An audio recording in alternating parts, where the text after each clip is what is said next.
Now, during the course of these two programs, we've realized that you've inherited a ministry that was almost defunct in a way, that you've inherited a ministry that perhaps, that actually didn't exist.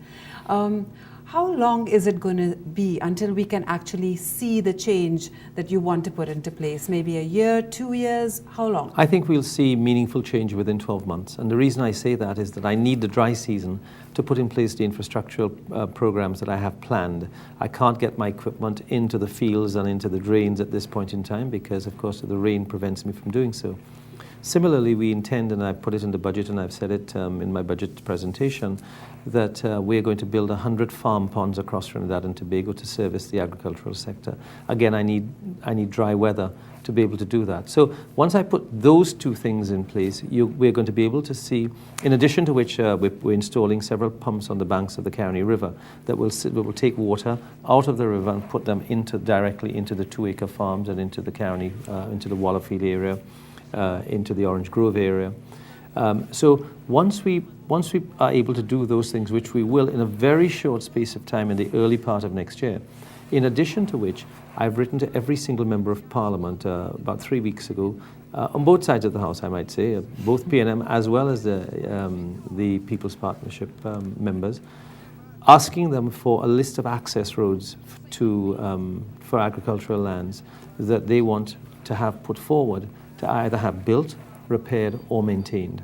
So if I could accomplish those three things over the next, once the dry season starts, I think we'll move significantly along the route of providing the infrastructure and creating the enabling environment that we need to encourage farmers to go back on the lands.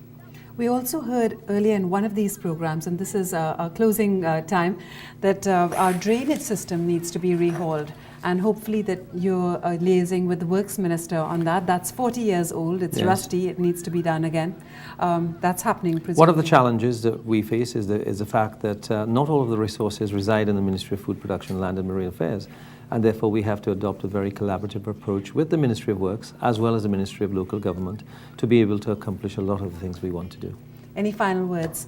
Yes, I want to encourage more and more people to switch on to agriculture. I want to encourage young people, as I said in Lupino yesterday, to be motivated to get involved. Look at farming now as a profession. Look at the areas of greenhouse production. Look at aquaponics. Look at hydroponics. It's now. I want to position agriculture as a profession that so that we can restore respect to the farming industry and reduce all of the things we talked about: import bill, reduce inflation, and so on. Thank you so much. You've been very kind. You've come back 2 weeks in a row. Thank you very so much. much. It's my pleasure. And that's where we wrap up. I want to thank again Basant Bharat, Minister of Food Production, Land and Marine Affairs. Again, our letter of the week is on hunting.